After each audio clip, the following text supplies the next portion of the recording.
creating powerful spaces for transformation and transcendence is to cater to those who long to rise, not for those who look up to something.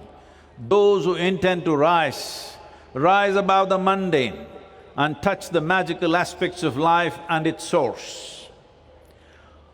All of this enshrined within us. We don't have to go in search of some heavenly place.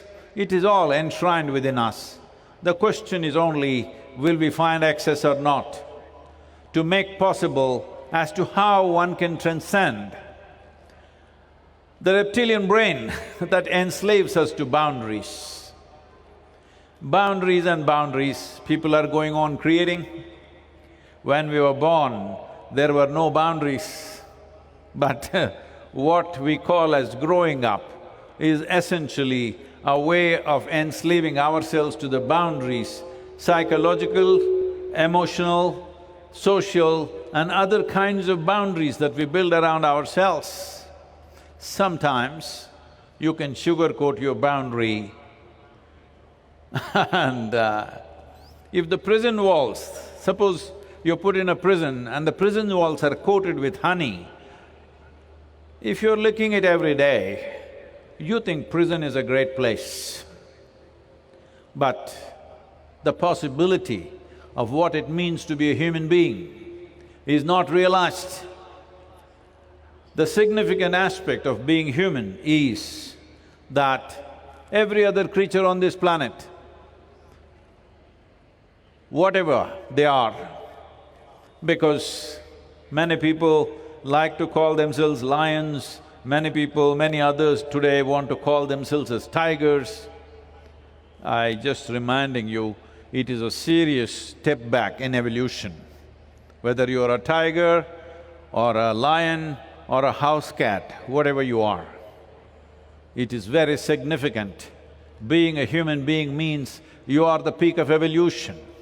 Being a human being means you are the flowering on this planet, the highest possible life on this planet. That is not a small privilege. But right now, most human beings are not feeling on top of the world. Not because there is some problem with life, of course you can invent many problems, essentially because you have not found access to the source of who you are.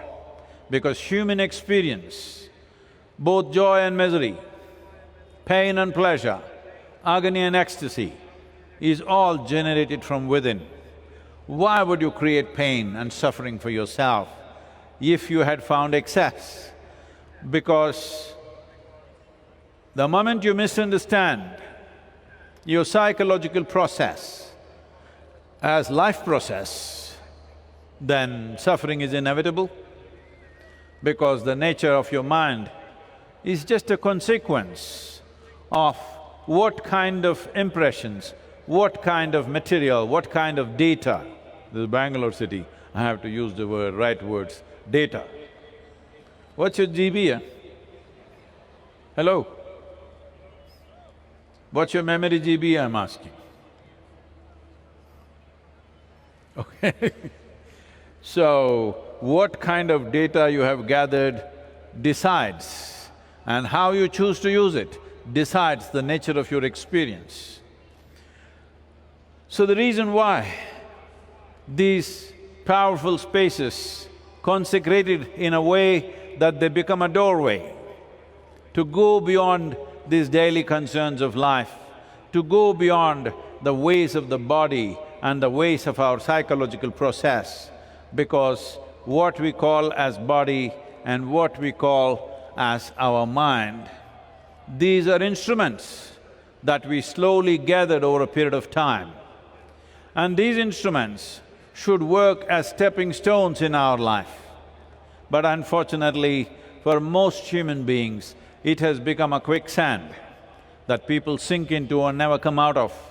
Fulfilling the needs of the body, making arrangements for the needs of the body and your thought and emotion, whole lifetime is spent making arrangements, arranging, rearranging, rearranging many kinds of arrangements, endless number of arrangements. But a whole lifetime, if you make any arrangement for anything, arrangement should be done at the earliest possible time, and the rest of it should be to experience life as profoundly as possible.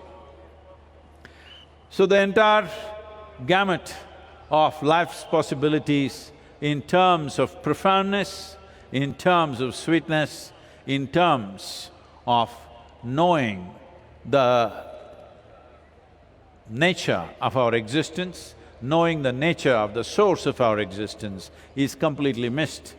It is to provide this possibility that a spiritually significant place is created, and Adiyogi represents that.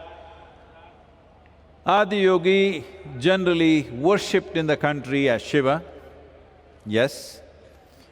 You must understand, as per various iconographic proofs, it says it's somewhere over 15,000 years ago that he walked this land.